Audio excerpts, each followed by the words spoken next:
Qo'shimcha ovqat haqida. Xo'sh, keling, qo'shimcha ovqat haqida gaplashamiz. Qachon, qayerda va qanday?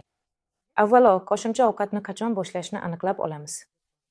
Jess Settining so'nggi tavsiyalariga ko'ra, qo'shimcha ovqatni kiritish vaqti 6 oylik yoshdan boshlab. Qo'shimcha ovqatni juda esda berish nimasi bilan yomon?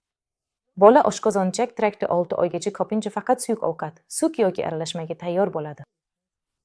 Shuningdek, bu yoshda tilning itaruvchi refleks saqlanib turadi. Bu esa qo'shimcha ovqatni boshlashni qiyinlashtirishi mumkin. Keyinroq 7-8 oylikdan boshlab qo'shimcha ovqat kiritish bolada kuchli qiziqish uyg'otmasligi mumkin. Shuningdek, bolaga chaynash va tishlash ko'nikmasini rivojlantirishni boshlash kerak. Buni qancha kech boshlasangiz, shuncha ko'p qiyinchiliklarga duch kelishingiz mumkin.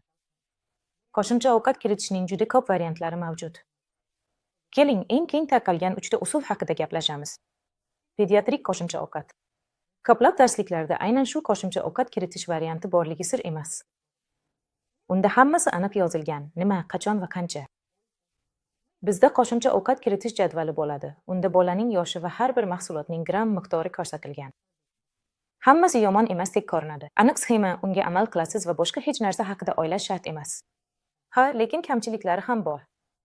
Jadvalga ko'ra, biz kiritilgan mahsulot hajmini juda tez oshirishimiz kerak. Shuning uchun emizish yoki sut aralashmasi hajmini bo'laklarga bo'lish kerak. Chaqaloq bu turdagi qo'shimcha oziqlantirishga juda kech o'tadi, 8 oydan 10 oygacha. Bolaning xohish-istaklari inobatga olinmaydi. Ko'pincha u umumiy stoldan alohida ovqatlanadi va bola shunchaki kattalar nima yeyotganini ko'rmaydi. Pedagogik oziqlantirish. Ushbu turdagi qo'shimcha oziqlantirish yaqinda juda mashhur bo'ldi.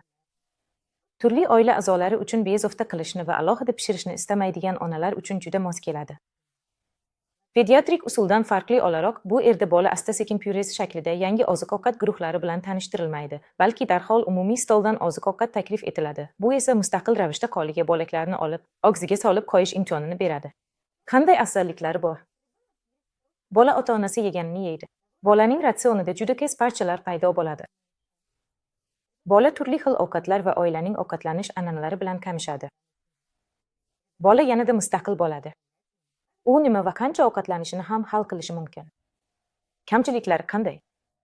Qo'shimcha ovqatlar hajmi ko'pincha juda sekin o'sib boradi. Bolalar uzoq vaqt mikrodozalarda qolib ketishadi va ovqatga bo'lgan qiziqish tezda so'nib qolishi mumkin. Ota-onalar hamma uchun ovqat tayyorlash variantlarini qayta ko'rib chiqishlari kerak. Ziravorlar, qovurilgan, achchiq ovqatlarni olib tashlash va ovqatlanish jarayonining xavfsizligiga juda jiddiy e'tibor berish. Temir va energiya yetishmovchiligi, shuningdek, ovqatlanish paytida bo'g'ilib qolish xavfi yuqori. Tabiiy qo'shimcha ovqat.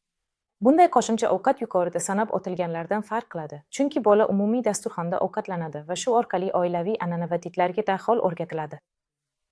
Bola onasining likopchasidagi ovqatni ham, aynan o'zi uchun tayyorlangan ovqatni ham olishi mumkin. Lekin bolada tanlash imkoniyati bo'ladi. U taomni ushlab ko'rishi, mustaqil ovqatlanib ko'rishi yoki uni ovqatlantirishlarini kutishi mumkin. Bu usulda ovqat kiritishning aniq sxemasi yoki qat'iy gram miqdorlari yo'q, bu esa ko'pincha onalarga salbiy ta'sir qiladi. Sxemada 50 gram deb yozilgan bo'lsa-yu, bola 20 gram yesa, ko'pincha onalar asabiylashib boshlashadi. Parchalarga tez otish afzalroqdir, lekin hamma narsa vaziyatga va o'ziga xos bolaning tayyorligiga bog'liq. Mahsulotlar ketma-ketligi. Rostini aytsam, aniq ketma-ketlik yo'q. Har bir narsa ma'lum bir oilaning afzalliklariga asoslanishi kerak. Farzandimizni tanishtirmoqchi bo'lgan ba'zi oziq-ovqat guruhlari mavjud. Bular don, sabzavot, mevalar, go'sht, parrandachilik, sut va fermentlangan sut mahsulotlari. Qo'shimcha oziqlantirish don yoki sabzavotlarni kiritish bilan boshlanishi odatda qabul qilinadi. Siz ushbu yo'nalishga borishingiz mumkin yoki birinchi mahsulotlarni taklif qilishingiz mumkin. Masalan, avokado yoki hatto mango, agar bu mahsulotlar sizning dietangizda ko'pincha bo'lsa. Allergenlar. Yaqin vaqtgacha allergenlarni iloji boricha kechroq kiritish kerak deb hisoblar edi, ammo bugungi kunda bu to'g'ri emas. Bolaning allergen bilan qancha esda tanishi, keyinchalik ularning munosabatlari shuncha oson bo'ladi. Mana eng keng tarqalgan 14 allergen. Biz bolani aynan shu mahsulotlar bilan asta-sekin tanishtirib boramiz.